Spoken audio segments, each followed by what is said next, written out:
Hey guys, welcome back to another video. So I'm here in my kitchen today because I wanted to share with you my budget carbonara recipe. So carbonara is something that I've really taken a liking to over the past few months, but I've always been trying to make it in the most authentic way possible with the most authentic ingredients.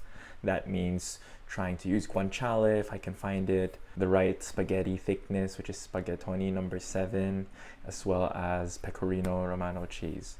But I understand that that's not always accessible for everybody, either because it's a bit too expensive or it's just really hard to find. Like to find my guanciale or even my pancetta, I need to take quite a long drive. Whereas, my favorite supermarket, ALDI, is just 2 minutes away from my house. So I wanted to try and challenge myself by seeing how I can make a budget carbonara, still using the more traditional Italian techniques, but with ingredients just purchased from Aldi. And I'm going to try to make it at under $2 a serving. So let's see what we can do. We're going to start off with some thick cut bacon. This is only $5.99 for 7 chops. Really good value. Next is our cheese. So as a substitute for pecorino romano or even parmesan, we're using Grana Padano, which is a milder version of both. We're also going to be using 1 whole egg and freshly cracked black pepper. And lastly, the cheapest spaghetti that we can buy. All in all, this cost $1.67. First, we're going to cut up our bacon. I'm going to cut them up into pretty thick chunks because I want them to be tender in the inside but crunchy on the outside. Next up, we're going to grate our cheese. This is around 15 grams. I like using a microplane grater for this. Afterwards, we're going to add our egg and a lot of black pepper, and then we're going to just mix it until it forms a slurry like this. Now in a large pot, we're going to boil our water, add a generous amount of salt, then we add our spaghetti. I'm setting this to 1 minute before the recommended cooking time because we're still going to toss the spaghetti later.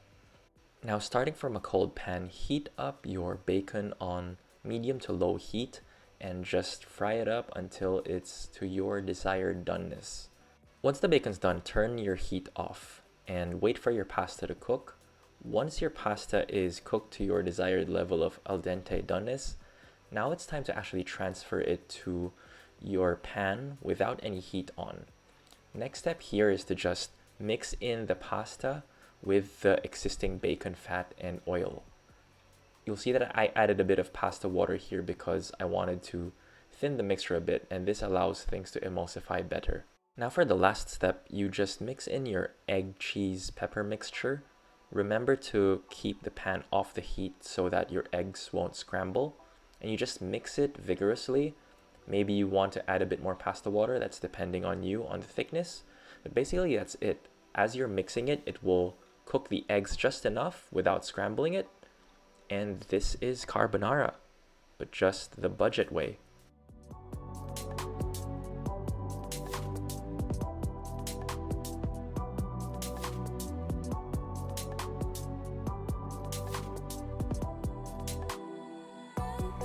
So here it is, everybody. This is my budget carbonara from Aldi.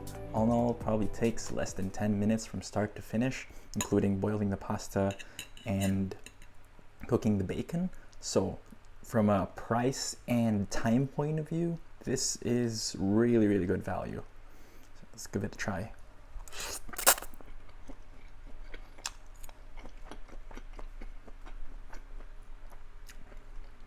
Really tasty.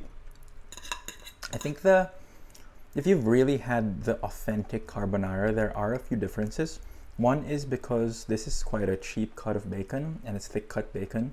There wasn't as much fat that would come out versus say if you used guanciale or pancetta. So that's why we had to add a bit of oil in there.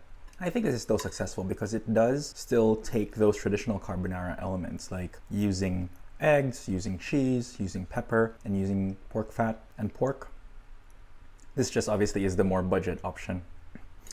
Also, the other thing that is different is the cheese. The Grana Padano is much milder than pecorino. So maybe in a future iteration of this, I probably would have used a bit more cheese. Pecorino in and of itself is inherently a very, very salty cheese compared to Grana Padano.